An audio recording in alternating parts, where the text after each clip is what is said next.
Jumpa adik-adik SMP kelas 9. Sekarang kita akan belajar tentang kesebangunan dan kekongruenan.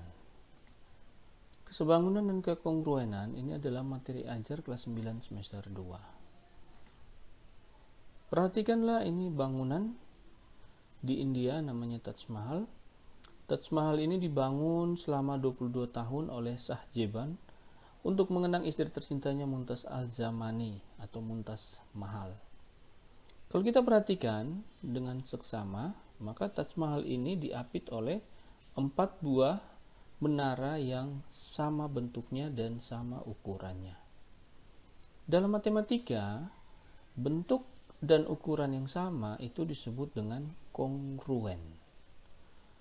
Nah, kalau kita perhatikan lagi di sini, ini ada jendela, ada pintu. Jendela dan pintu ini memiliki bentuknya sama, tetapi ukurannya berbeda. Dalam matematika, kalau bentuknya sama, ukurannya berbeda, itu kita sebut dengan sebangun. Jadi ini konsep tentang kesebangunan dan kekongruenan. Semoga adik-adik bisa membedakan apa itu kongruen dan apa itu sebangun dalam matematika. Kita lanjutkan belajar tentang kesebangunan dan kekongruenan.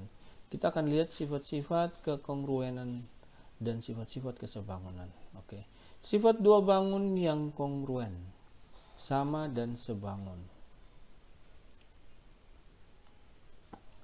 Ini konsepnya, dua buah bangun datar yang tepat saling menutupi atau tepat saling berimpit disebut bangun yang kongruen atau sama dan sebangun. Mari kita perhatikan gambar berikut. Ada persegi panjang ABCD dan persegi panjang PQRS. Persegi panjang ABCD dan persegi panjang PQRS kita katakan kongruen jika tepat saling menutupi atau tepat saling berimpit. Maka dua bangun tersebut disebut kongruen atau sama dan sebangun. Kita coba geser bangun persegi panjang PQRS ini, apakah sebangun atau sama dan sebangun dengan bangun ABCD? Ternyata persegi panjang ABCD dan persegi panjang PQRS adalah dua buah bangun yang kongruen atau sama dan sebangun, karena tepat saling menutupi dan tepat saling berimpit. Ada segitiga ABC dan segitiga KLM. Apakah segitiga ABC dan segitiga KLM adalah dua buah bangun yang kongruen? Kita coba pindahkan segitiga KLM. Apakah segitiga KLM menutupi segitiga ABC dan tepat saling berimpit? Ternyata segitiga ABC dan segitiga KLM dua buah bangun yang kongruen atau dua buah bangun yang sama dan sebangun. Ini adalah sifat dua bangun yang kongruen. Artinya kalau dua bangun itu kongruen, maka mereka tepat saling menutupi dan tepat saling berimpit.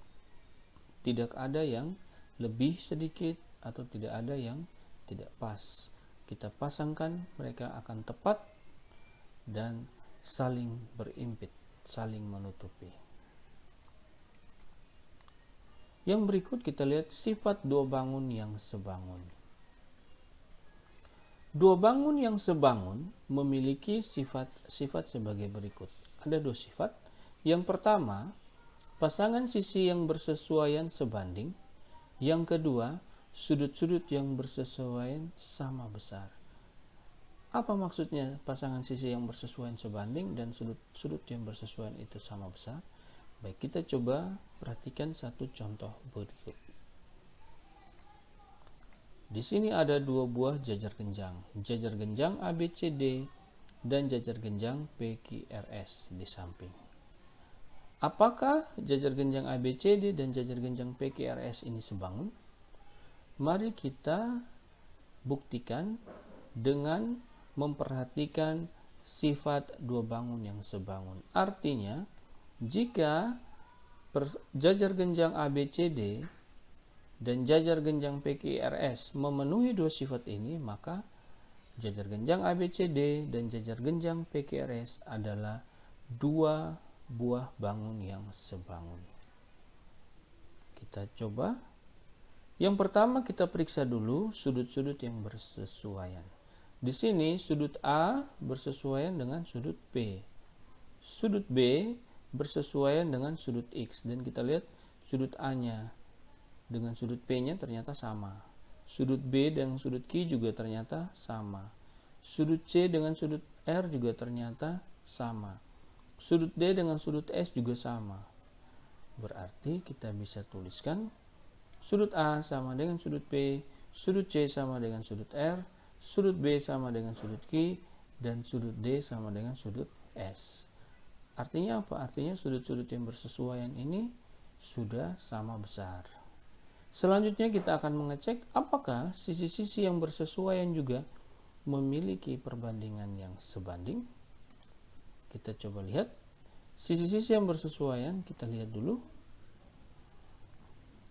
Di sini sisi AB itu dia bersesuaian dengan sisi PQ, dan sisi AD bersesuaian dengan sisi PS. Apakah sisi AB berbanding sisi PS PQ sama dengan sisi AD berbanding sisi PS?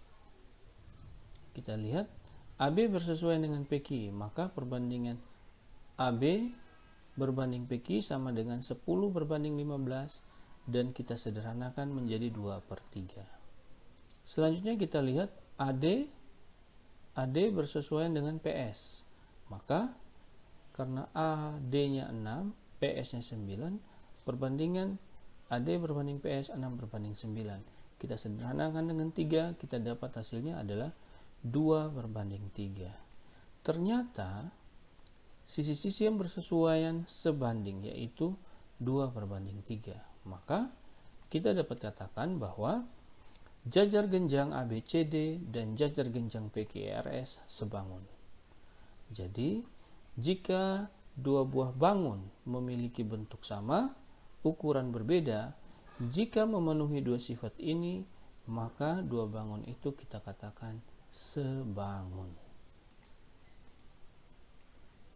Kita lihat contoh soal. Gambar di samping menunjukkan dua buah bangun yang sebangun. Dua buah bangun yang sebangun. Jadi di sini kata kuncinya adalah sebangun. Sebangun berarti dua buah bangun ini sudah memenuhi sifat-sifat dari dua buah bangun yang sebangun. Pertanyaannya, hitunglah panjang AB. Yang kedua, hitunglah panjang QR. Kita coba lihat sama-sama. Bangun ABCD dan bangun PQRS sebangun. Maka sisi-sisi yang bersesuaian sebanding. Sisi yang bersesuaian mana dengan mana ini? Kita lihat. Nah, AB dengan PQ, AD dengan RQ, BC dengan PS, DC dengan SR. Nah, ini kita lihat, kita perhatikan sisi yang di atas dengan sisi yang di atas, sisi yang di bawah dengan sisi yang di bawah. Artinya, kalau gambarnya diputar, maka kita harus perhatikan baik-baik sehingga kita tidak salah dalam menentukan sisi-sisi yang bersesuaian. Kita lihat AB bersesuaian dengan PQ, DC bersesuaian dengan SR, AD bersesuaian dengan QR. Oke, BC bersesuaian dengan PS. Kita lanjutkan. AB berbanding PQ sama dengan DC berbanding SR sama dengan AD berbanding QR. Kenapa? Karena di sini ada kata kunci sebangun. Jika sebangun, otomatis sisi-sisi yang bersesuaian memiliki perbandingan yang senilai. Kita mulai menghitung panjang AB. Di sini yang diketahui adalah DC dan SR, maka kita gunakan DC berbanding SR untuk melakukan perhitungan terhadap panjang AB. Di sini AB berbanding PQ sama dengan DC berbanding SR. AB-nya belum diketahui. PQ-nya 12, kita isikan 12. Sama dengan DC-nya 5, SR-nya 7,5. Kemudian kita kali silang. 7,5 kali AB sama dengan 5 kali 12. Jadi AB-nya sama dengan berapa? AB-nya sama dengan 12 kali 5, 60 dibagi 7,5. Jadi panjang AB-nya adalah 8 cm. Kemudian kita cari panjang QR. AD berbanding QR sama dengan DC berbanding SR. AD-nya berapa? AD-nya 4. QR-nya berapa? QR-nya belum diketahui. Sama dengan 5 berbanding 7,5. Lalu kita kali silang. 5 kali QR, 5 QR, 4 kali 7,5.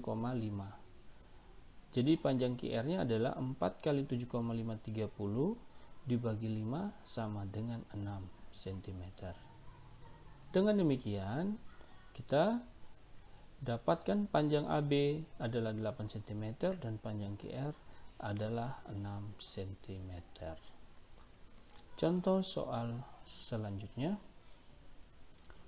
Ari membuat bingkai kayu berbentuk persegi panjang dengan ukuran tepi luar 60 cm x 40 cm dan tinggi tepi dalam 30 cm. Jika bagian dalam bingkai tersebut sebangun dengan bagian luar, hitunglah panjang bingkai bagian dalam. Oke, kita coba gambarkan. Berdasarkan informasi di atas, soal di atas, maka kita bisa gambarkan bahwa ada bingkai kayu ukuran 40 cm kali 60 cm. Kemudian panjang bingkai bagian dalamnya adalah 30 cm. Tinggi bingkai bagian dalamnya adalah 30 cm. Yang ditanya adalah panjang bingkai bagian dalam. Oke, kita beri nama dulu. Ini yang bagian luar kita beri nama ABCD. Bagian dalam kita beri nama PQRS. Ya, yang bagian dalam PQRS, yang bagian luar ABCD. Kita perhatikan baik-baik. Ini ada dua buah bangun persegi panjang yang sebangun. Ada kata kuncinya sebangun. Nah, kalau kata kuncinya sebangun, kita langsung bisa memahami bahwa yang pasti dua buah bangun ini sudah memenuhi dua syarat tadi, yaitu sudut-sudut yang bersesuaian sama besar, sisi-sisi yang bersesuaian, memiliki perbandingan yang senilai. Kita keluarkan PQRS. Nah, di sini ini adalah bingkai bagian dalam. Kita bisa lihat sisi-sisi yang bersesuaian. Sisi AB bersesuaian dengan sisi PQ. Sisi BC bersesuaian dengan sisi QR. Sisi AD bersesuaian dengan sisi PS. Sisi CD bersesuaian dengan sisi SR. Kemudian kita bisa menghitung panjang bingkai bagian dalam. Dalam hal ini panjang PQ. Kita misalkan X. Kita lakukan perbandingan.